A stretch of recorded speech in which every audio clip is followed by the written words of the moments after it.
Satyabhama Institute of Science and Technology, Chennai. Satyabhama Institute of Science and Technology, Chennai.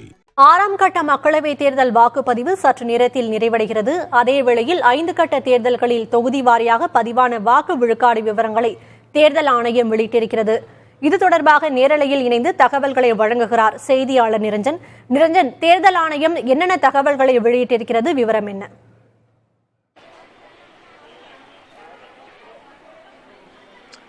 சக்தி, அந்த விவரங்களை தெரிஞ்சுக்கிறதுக்கு முன்னாடி காலையிலேருந்தே நம்ம தொடர்ச்சியாக பார்த்துக்கிட்டே இருக்கிறோம். கடுமையான வெப்பநிலை காரணமாக மந்தமான முறையில் தான் வாக்குப்பதிவு அப்படின்றது டெல்லியில் நடந்துகிட்டு இருக்கு. டெல்லி மட்டும் இல்லை, வட மாநிலங்களில் ஹரியானா, உத்தரப்பிரதேசத்துடைய ஒரு பகுதி, அமேதி, ரேபரேலி மாதிரியான இந்த இடங்கள்லாம் கூட ரொம்ப மந்த நிலையில தான் வாக்குப்பதிவு நடந்துகிட்டு இருக்கிறத நம்மளால பார்க்க முடியுது.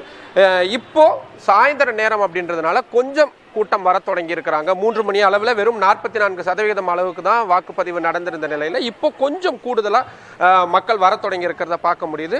ஒரு 55லேருந்து 60% வரைக்கும் வாக்குகள் பதிவாகும் அப்படின்னு எதிர்பார்க்கப்படுது. இப்போ நீங்க கேட்ட கேள்விக்கான பதில் என்ன அப்படின்னா, தேர்தல் ஆணையத்தின் மீது கடுமையான குற்றச்சாட்டுகள் முன்வைக்கப்பட்டது.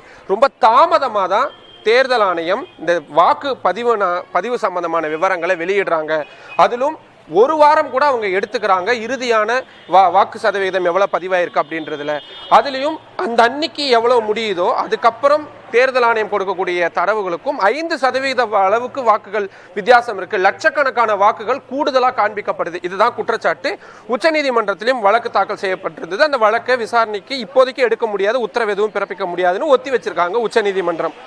இப்போ உச்சநீதிமன்றத்துடைய இந்த வழக்கின் விசாரணையை மேற்கோள் காட்டியேதான் தேர்தல் ஆணையம் மிக முக்கியமான ஒரு பத்திரிகையாளர் செய்தி குறிப்பை வெளியிட்டிருக்கிறாங்க. கிட்டத்தட்ட 7 பக்கங்கள் கொண்ட அந்த அறிக்கையில இதுவரைக்கும் 5 கட்டங்களில் தேர்தல் நடந்ததுல எந்தெந்த மாநிலங்களில் தேர்தல் நடந்திருக்கு, தொகுதி வாரியான விவரங்களை கொடுத்திருக்கிறாங்க.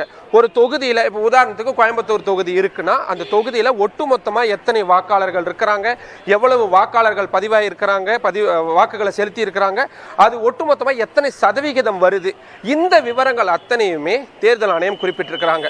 அது மட்டும் இல்லாம தேர்தல் ஆணையத்துக்குன்னு இருக்கக்கூடிய செயலியில இது சம்பந்தமான விவரங்கள் அத்தனையுமே தொடர்ச்சியா வெளியிடப்பட்டுக்கிட்டே இருக்கு. தேவைப்படக்கூடியவங்க பார்க்கலாம்னு சொல்லியிருக்காங்க. இது எல்லாத்தையும் விட மிக முக்கியம், பதிவான வாக்குகளை விட கூடுதலான வாக்குகளாக அந்த மதிப்பு கூட்டி காட்டக்கூடிய அந்த விஷயம் அப்படின்றது நடக்கிறதுக்கு வாய்ப்பே இல்லை அப்படின்னு தேர்தல் ஆணையம் திட்டவட்டமா அதில் சொல்லியிருக்கிறாங்க.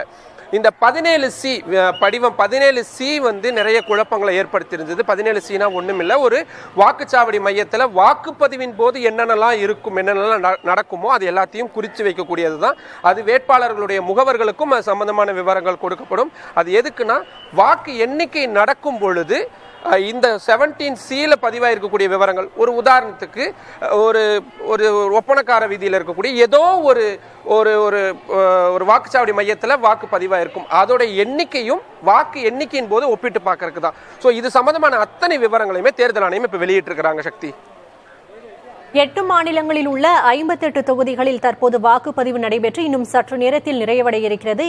அது மட்டுமில்லாமல் இதுவரை நடந்த 5 கட்ட தேர்தலின் நிலவரங்களை தேர்தல் ஆணையம் தற்போது வெளியிட்டிருக்கிறது. அது குறித்த விவரங்களை வழங்கியதற்கு நன்றி Niranjan. Satyabhama Institute of Science and Technology, Chennai. Satyabhama Institute of Science and Technology, Chennai.